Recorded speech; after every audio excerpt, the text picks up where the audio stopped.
Anti-TPO elevado. Nesse vídeo eu vou te explicar o que é que significa esse resultado desse exame, quais as consequências, qual é o tratamento, para que você entenda que não é nada grave, é algo muito comum até, e que na maioria dos casos pode não precisar de tratamento ou pode já ter que iniciar alguma medicação.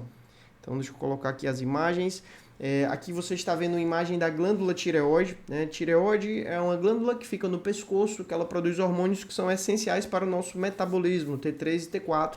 Eles vão regular a energia, o crescimento, o funcionamento de diversos órgãos e, na maioria das pessoas, a gente tem uma tireoide saudável, mas esse exame alterado, o anti-TPO, ele indica que há um ataque das células da tireoide. Então essa imagem muito bonita é uma imagem da glândula tireoide sendo vista no microscópio, é uma tireoide normal. Você consegue ver várias bolinhas que são os folículos tireoidianos.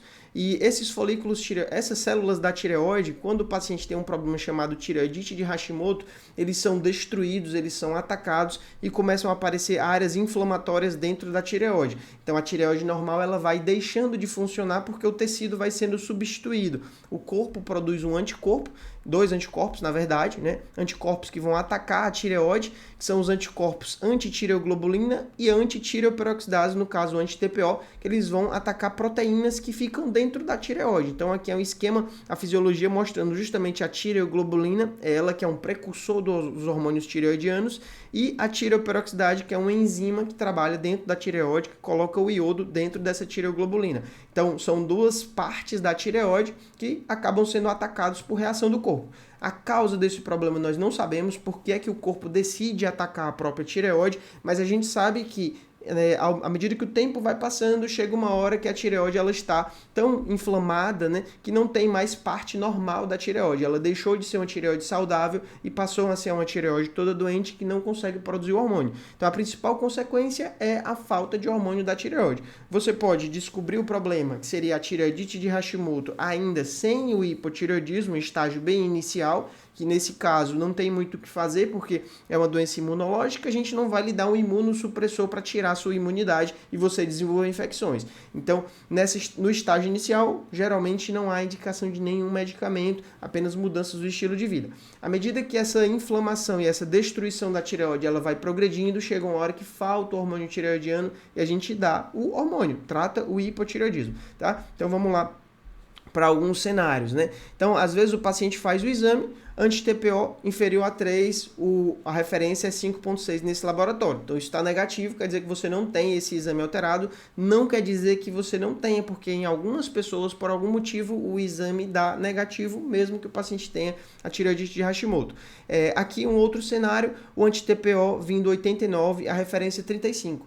Esse resultado ele é tão próximo do limite inferior que, para mim, eu nem considero alterado, porque os pacientes que têm esse exame alterado, geralmente ele vem muito alterado, ele vem assim, resultados muito altos, então como esse daqui, 1.300, às vezes vem 500, 800, vem resultados bastante alterados, que isso indica que tem uma grande quantidade de anticorpos e que a doença pode estar em atividade e a tireoide pode estar perdendo a função numa velocidade considerável, mas isso não é uma regra. Essa avaliação através de anticorpos ela é muito variável e outros fatores podem influenciar nesse exame. Por exemplo, doenças autoimunes, outras doenças autoimunes que o paciente possa ter, infecções, estresse, ansiedade, tudo isso pode afetar a nossa imunidade e afetar o resultado desse exame.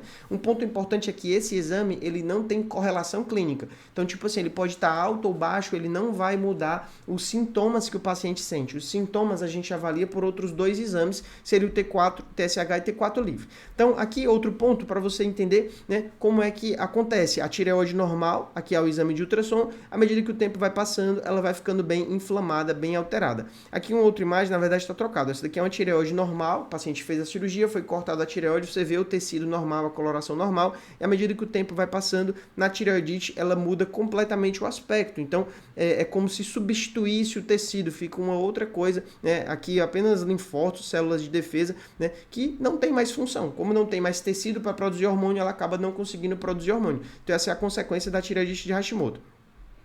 Nos exames, a gente vê que o TSH começa a subir à medida que ela vai perdendo a função e o T4 livre começa a baixar. Então, dependendo do momento que você faz o exame, você pode descobrir que está aqui no estado ainda de eutireoidismo, pode descobrir que está em hipotireoidismo subclínico ou pode descobrir que já está em hipotireoidismo e aí tem que iniciar o tratamento. Então, paciente que descobre o problema bem no começo, o tratamento da tireoidite de Hashimoto sem hipotireoidismo é manter hábitos de vida saudáveis.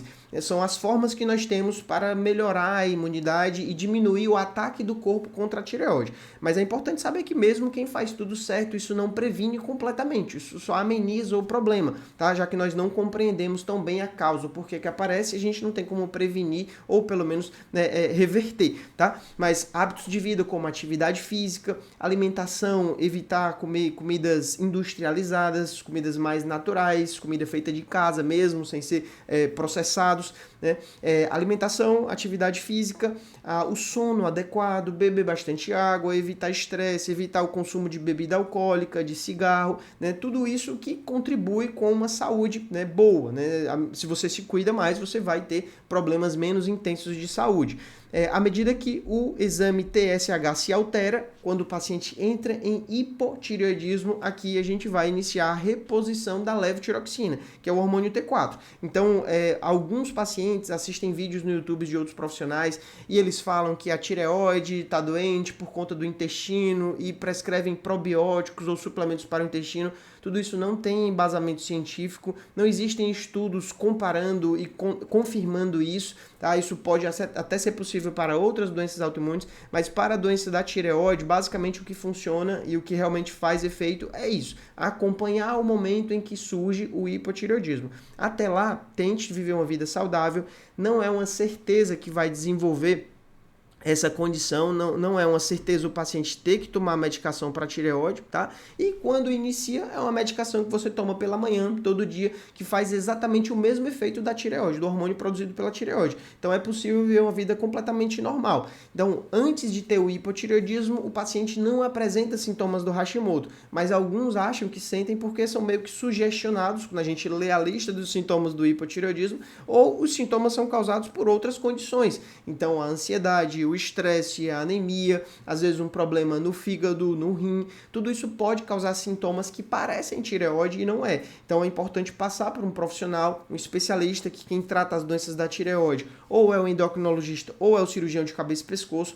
Tome bastante cuidado com tratamentos feitos por outros especialistas. Então, por exemplo, medicina integrativa, nutrólogo, ortomolecular, hormonologista, nenhum desses títulos, ou mesmo ginecologista, cardiologista, até o clínico geral, nenhum deles tem o conhecimento e a prática e a experiência para tratar doenças da tireoide. Então, às vezes, a gente vê condutas bizarras, condutas que não têm nem pé nem cabeça para um paciente com doença da tireoide que no final vão piorar o problema. Aqui no canal eu tenho diversos vídeos mostrando sobre os tratamentos alternativos, sobre dietas mirabolantes e no final isso acaba piorando, tá? Então não é tão complicado assim, procure um especialista para cuidar, porque aí sim pode ser o problema, se você está fazendo o tratamento errado indicado por outros profissionais, tá? Forte abraço e até o próximo vídeo. Valeu!